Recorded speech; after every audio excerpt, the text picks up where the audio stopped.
तो नमस्कार। मैं आज आपसे चर्चा करने जा रहा हूँ।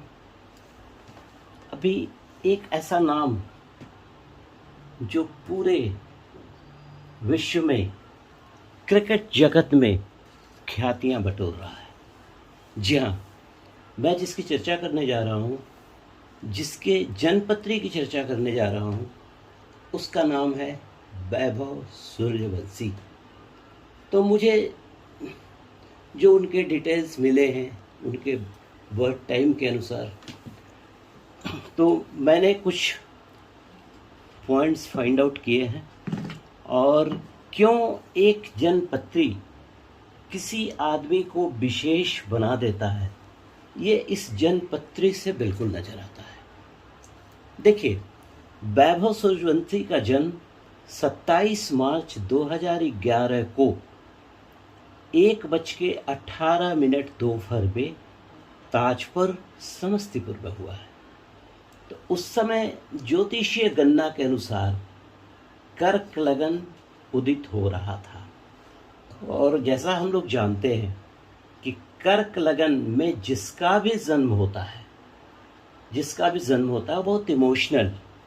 उसके अलावा कर्क लगन में 2 ग्रहों का बड़ा योगदान होता है, एक चंद्रमा और दूसरा मंगल। और वक्त जन्म के समय इनकी शुक्र की महादशा चल रही थी। और शुक्र की जो महादशा है ये इनकी चल रही थी, ये शुक्र की महादशा इनकी चल रही थी, 1 मिनट,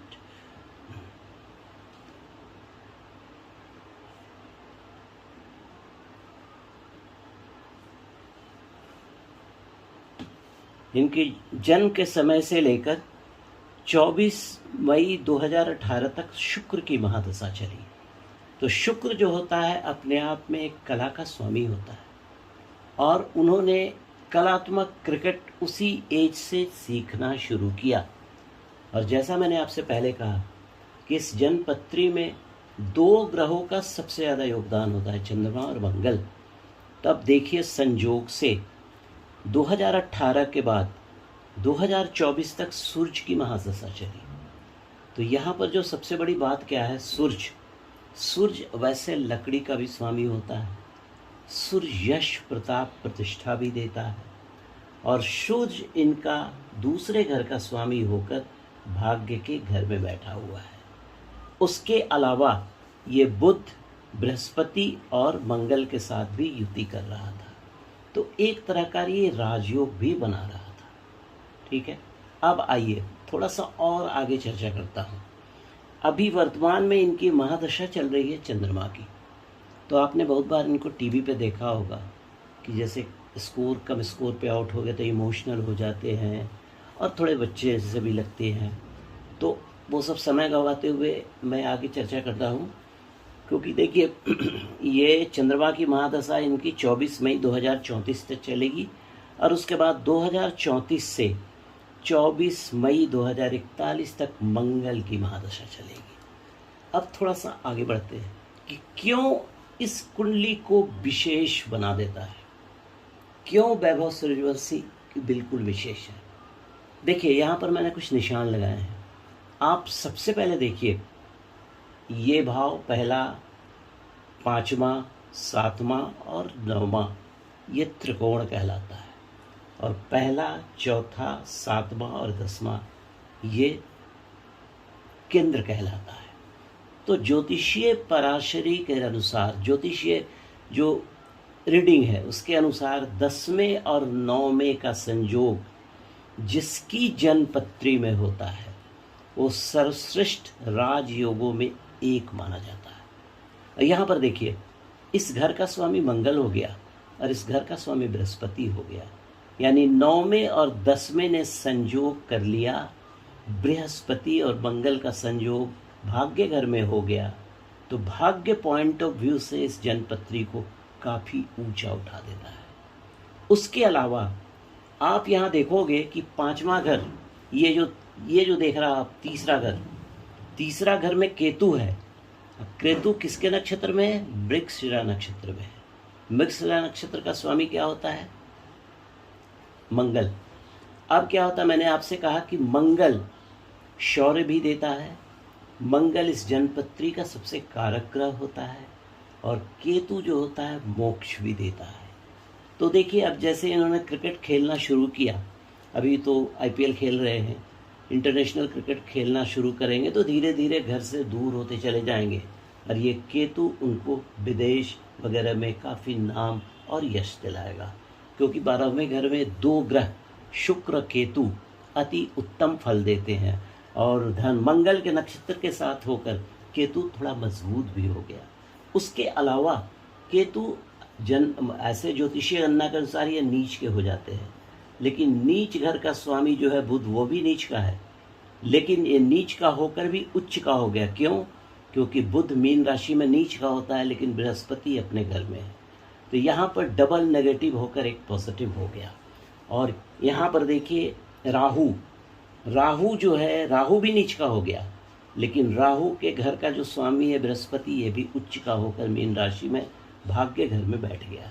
उसके अलावा अब देखिए यहाँ पर जो मैंने निशान लगाया है, सबसे पहले यहाँ से शुरू करता हूँ। आप देखिएगा कि ये जो शनि 7वें घर का और 8वें घर का स्वामी होता है, तो 7वें घर से शनि, यहाँ देखिए 1 2 3 4 5 6 7 8 9 अपने घर से त्रिकोण में बैठा है। तो केंद्र त्रिकोण में कोई भी ग्रह हो कभी खराब फल नहीं देते हैं। और 7वां घर होता है व्यापार का, आपके मतलब बिजनेस का। आप देखिए प्रोफेशनली वो कितना पैसा कमा रहे हैं। अब थोड़ा सा और आगे बढ़ते हैं। ये देखिए 7वां घर, ये जहाँ 7 नंबर है, ये चौथा घर है। यहाँ पर शुक्र इसका स्वामी है और शुक्र जो है 1 2 3 4 5 अपने घर से त्रिकोण में बैठा है। तो अब इनको ज़िंदगी में किसी चीज़ की कमी नहीं होगी, क्योंकि चौथा घर जो होता है घर, घोड़ा, गाड़ी, मातृत्व सुख, जैसा इंटरव्यू में आता है कि इनकी मम्मी 2 बजे उठ जाती थी, इनका नाश्ता बनाती थी, इनके साथ उनका सानिध्य रहा। उसके अलावा अब आइए यहाँ देखिए, यहाँ पर पंचम घर का स्वामी है मंगल, और पंचम घर जो होता है हाथ के यश का भी होता है। यहाँ पर मैं सिर्फ क्रिकेट एस्पेक्ट पे बात कर रहा हूँ। देखिए 5वां घर का भी स्वामी मंगल है, 1 2 3 4 5 अपने से त्रिकोण में बैठ गया। तो 5वें घर का भी उत्तम फल इनको मिला और अपने मित्र के घर में बैठा है, मीन राशि में बैठा है। और यहाँ पर मंगल जो है बृहस्पति के नक्षत्र में है, ठीक है। तो ये भी घर अपने आप में मजबूत हो गया। अब आइए अष्टम, ये थोड़ा सा चूँकि लगन का स्वामी होकर छठे बैठ गया, तो ये थोड़ा सा जैसे जैसे एज बीतेगी तो इनको थोड़ा बहुत हेल्थ इश्यू आएगा और बहुत इमोशनल हो गई है, और इमोशन में आकर ये बहुत कुछ ऐसा करेंगे जो कि एक रिकॉर्ड बनता चला जाएगा। अब आइए यहाँ पर से फिर आते हैं हम आगे। यहाँ देखिए शुक्र मंगल के नक्षत्र में है। मैंने आपसे ऑलरेडी कहा कि मंगल 8वें घर का स्वामी होता है। इस जन्मपत्री में, कर्क लगन की जन्मपत्री में मंगल अति उत्तम फल देता है। अष्टम में जरूर, अष्टम में नक्षत्र आ गया मंगल का शुक्र के साथ, तो ये एक प्रोबेबिलिटी बता रहा है कि इनकी शादी विवाह या कुछ जो अफेयर्स वगैरह होंगे, हो सकता है आउट ऑफ द कास्ट भी हो, उसके अलावा कोई विदेशी भी हो, और हो सकता है लव मैरिज भी ये आगे जाकर करें। और शुक्र यहाँ से देखिए 1 2 3 4 5 6 7 8 9 10, फिर से देखिए यहाँ 7 8 9 10। 10वां घर क्या होता है? कर्म क्षेत्र का होता है, कार्य क्षेत्र का होता है। तो यहाँ पर इनकी बैटिंग में एक कलात्मक रंग है, कला है, तो ये इनको बहुत ही एक्स्ट्राऑर्डिनरी बनाता है। उसके अलावा अब यहाँ देखिए बृहस्पति बुध के नक्षत्र में चला गया, बुध अपने नक्षत्र में है, मंगल बृहस्पति के नक्षत्र में है, और सूर्य जो है ये शनि के नक्षत्र में चले गए हैं। ये थोड़ा सा कभी कभार इनको आगे जाकर स्पाइनल, घुटने का दर्द की परेशानियां आ सकती हैं। ओवरऑल अगर देखा जाए तो ये जो जन्मपत्री है अपने आप में श्रेष्ठता दर्शाती है, और अति उत्तम फल देने वाली नज़र आती है। उसके अलावा मैंने इनकी जो जन्मपत्री में नवांश देखा, तो नवांश में भी मैंने देखा तुला राशि था और मंगल जो था इनके 10वें घर में है। तुला लगन है नवांश में, और 10वें घर में का जो मंगल होता है वो कुल का दीपक होता है। और आने वाले समय में चंद्रमा की महादशा में तो एक्सेल करेंगे ही, मंगल के दशा आते आते तक इनके बैटिंग की डंका हर तरफ बजेगी। और अगर ज्योतिष के जो विद्यार्थी हैं इस चार्ट को केवल ध्यान से देखें तो बहुत सी चीज़ें आपको समझ में आएंगी, क्योंकि ये अपने आप में एक श्रेष्ठ कुंडली है।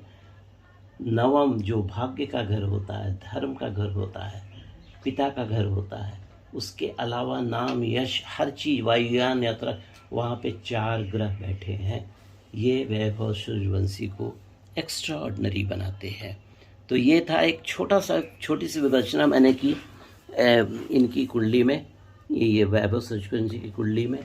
और इसी तरह से मैं आपसे आगे भी चर्चा करता रहूँगा। जो बड़े बड़े क्रिकेटर्स हैं क्या उनकी जन्मपत्री कहती है। हाँ।